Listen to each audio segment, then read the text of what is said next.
Did you eat something, Tony? Is that feature?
I have I hope not too mental question.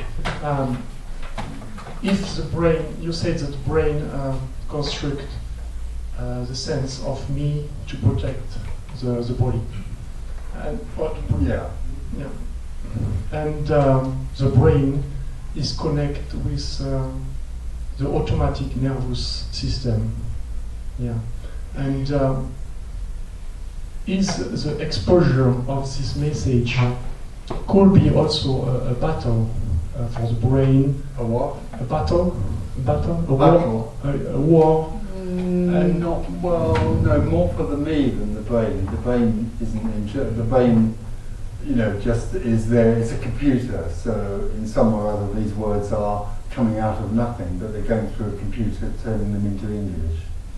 So, and the brain isn't interested in this at all, in that sense.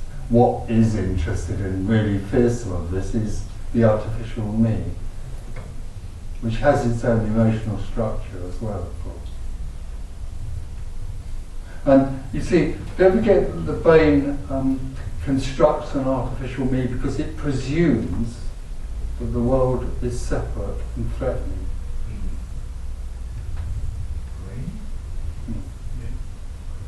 And so it constructs a guard or a representative or what it thinks it needs to deal with a separate world, and the world isn't separate. So the me is constructed on a misconception, on a false presumption. But when you say that at liberation there is the release of the contraction sense of separation. And is it always like a release, or it could be a sort of battle in the body, release and contraction, release and well, contraction? that would be part of liberation. It could be. After liberation, yes, of course, it is a battle. Pre-liberation is you could say a battle. It sounds a bit dramatic, but it's really both energies now. After awakening, no, not everybody has an awakening, but for liberation to be there.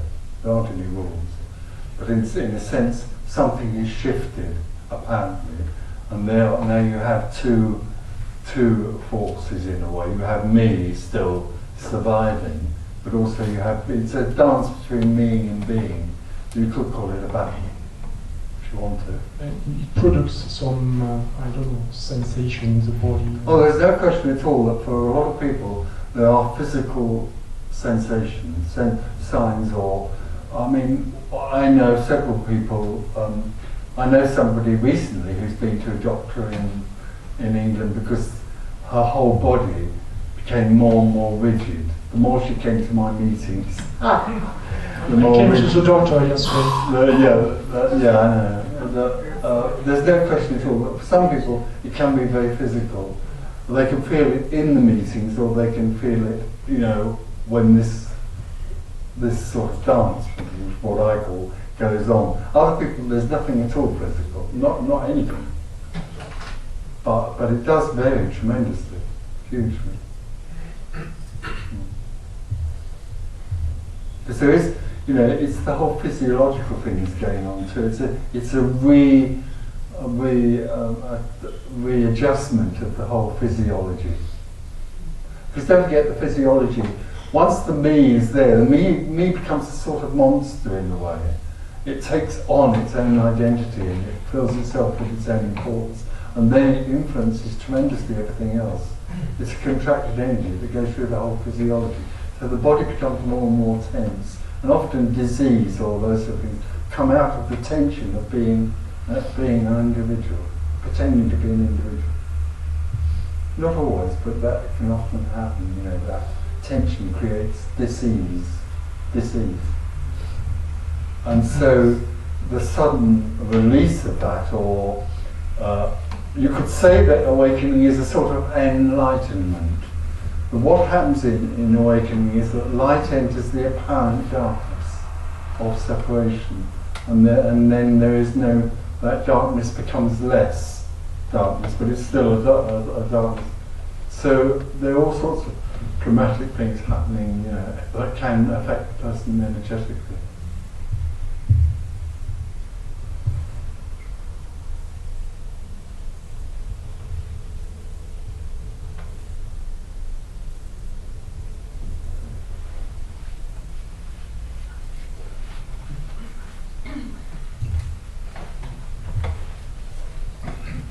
May I come back to the event of the appearance of the me? Did I understand that correctly, that it's the brain that produces the me? Well, nothing produces everything, Well, but the brain is a function that is used by the, well, you can't say by nothing, but in the manifestation, the brain, which is just a computer, creates an artificial me. I mean, I don't ever really realise what goes on in the brain. It's unbelievable. It creates our whole world for us, and it changes it and mushes it around. I mean, I don't really know, but in our sight, there's a little bit in the middle of our sight that's blank, and the brain makes up that bit in relationship to what we're seeing. So it's a miracle, and part of that is to create an artificial energy or representative called me, which will deal with the world that it thinks needs dealing. But it's nothing in the end. Oh, in the end, no. Because there is no other entity behind it. There's nothing behind it. No.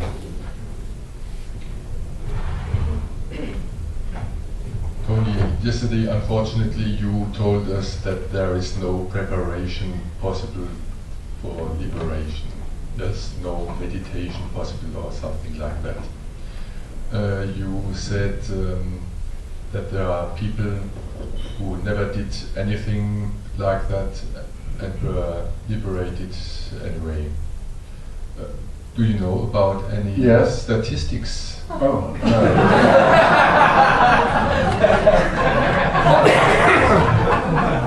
It doesn't matter anyway. This would be very interesting.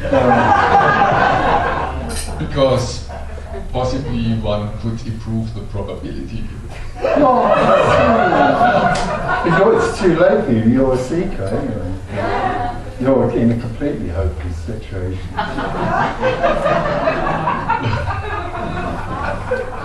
Wonderful. That's what I paid for. I think we have to contact the National Liberation Bureau. Yeah. They fake their statistics. Did you know that there is an actual body, there is a movement that was created in Wales, which is revolting against this message. In Wales, it was sweet. After about 2 or 3 days, there was me going on saying, there's no meaning, there's nothing that can be done, there's no purpose. And suddenly about 3 or 4 people got up and said, we're opposing you now, this is the union of people against what is. And they had labels, down with what is. We demand meaning, and we want to be given methods, And they tried to get Claire involved. They said to Claire, we want you to join our union and fight against this monster. And you could, when when he gets his shirts out, you could get them all buttoned around the wrong way, or help him put his trousers on, mess the whole thing up for him. And it goes on even later, it's still in force, this union. So I said to him, oh well, I'm lucky because I'm going to Munich and there won't be, there won't be anything like that over there. And he said, we have got a cell in Munich.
About a woman you talked about who went to the doctor, did he find anything? Or I didn't go to the doctor. no? Oh, I don't know, that's somebody else that went to the doctor. Yeah.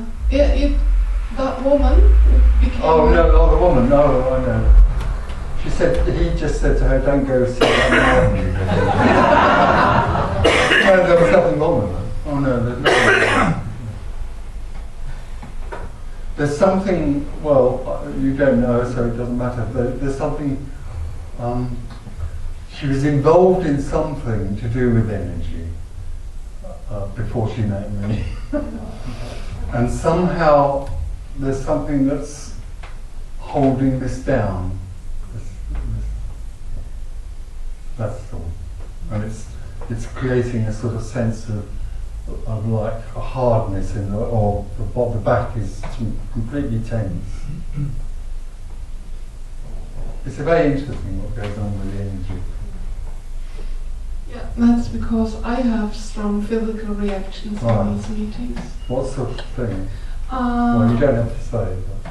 But. Well, since I've been seeing you, I got problems like with my hands, and it gets stronger. Like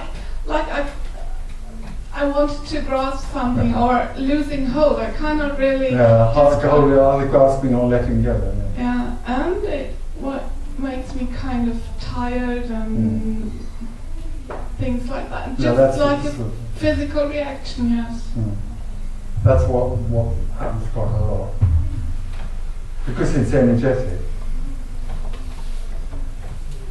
But that it doesn't mean that if that doesn't happen, there's something going on, because for some people there's just nothing like that. For some people, awakening and liberation are absolutely cool. It's just cool, man. There's no battle going on. For other people it can be very intense. There can be a lot of neurotic things that arise and become more powerful. Often when you could say there's more light, then the darkness tries to come and fight, because it knows it's losing its hold.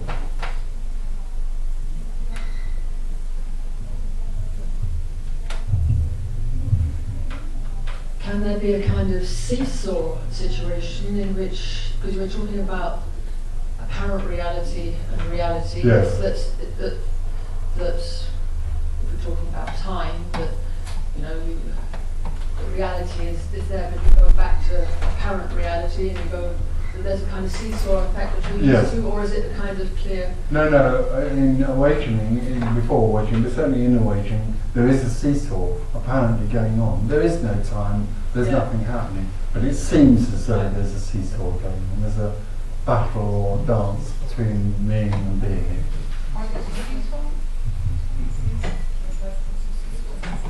Seesaw is Seesaw going like backwards, that. up and down, and sort of going backwards and forwards.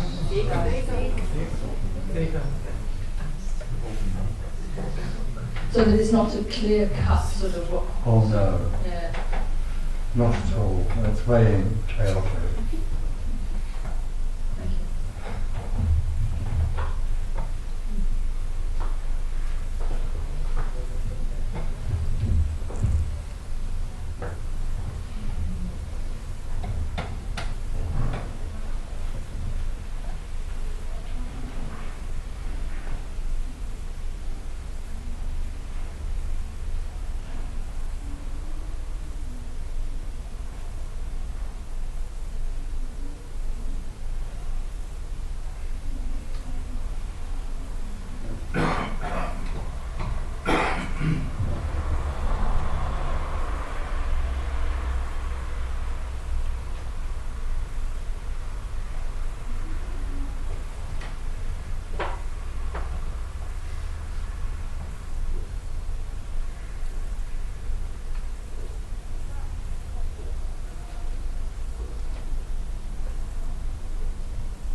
I will ask a kind of naive question. what makes the me coming to an end? Sorry, oh, What makes the me nothing. coming to the end? Coming To an end. Nothing, because it doesn't happen. Ramesh Baleshkar was often saying, "Don't worry, you are already in the mouth of the tiger." Well, that sounds nice. And, It's an idea.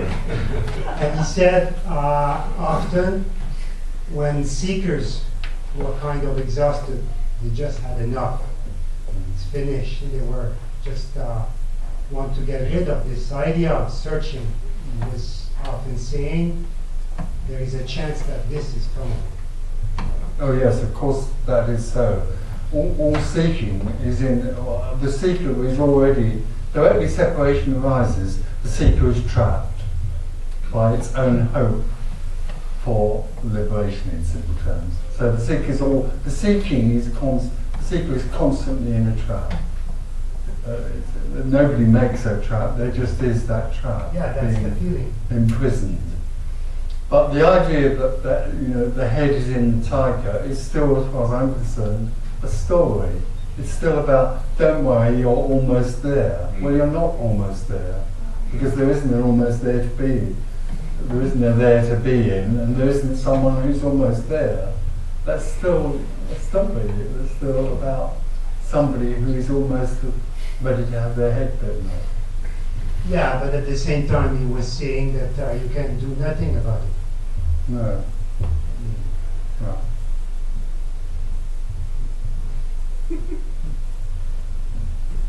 Ramana also said this. But no, but sorry. Ramana also said this. Yes. Right. Oh, that's hard. Then that makes two people do it. It's an idea. It's an idea. It's a picture. But nothing makes me, and nothing collapses me. There is no me.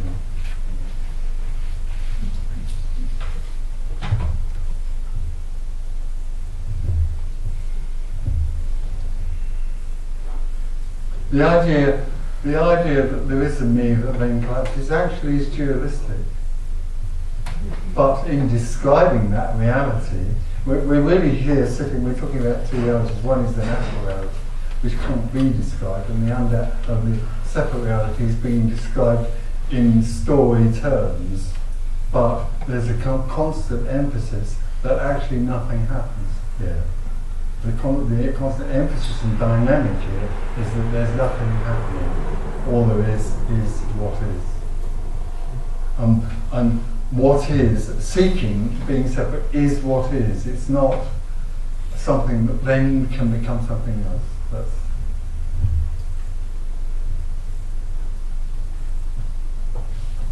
even the whole thing we were just talking about with awakening and physical things. It's absolute here.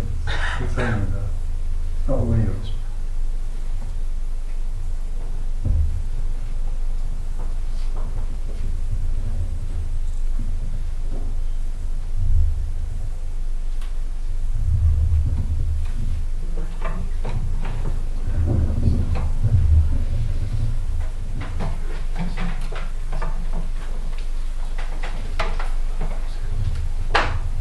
I have a question to that.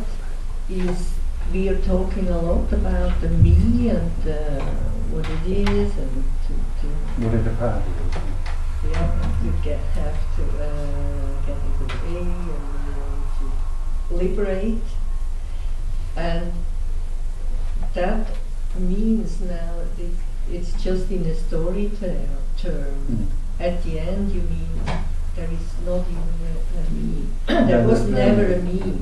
There's no me, no seeking, me, no no- liberation. Okay, so but why do we talk about Well, I just said that what's going on here is a communication in two realities.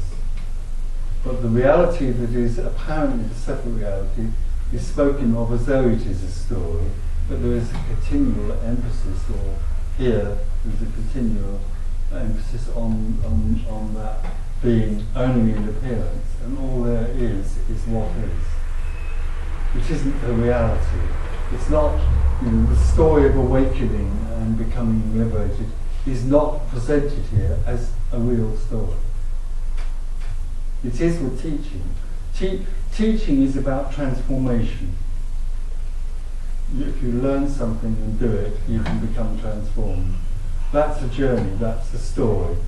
The emphasis here is that there is no seeker, there's no liberation, and this is nothing apparently happening. And But this is when the seeker or the apparent seeker says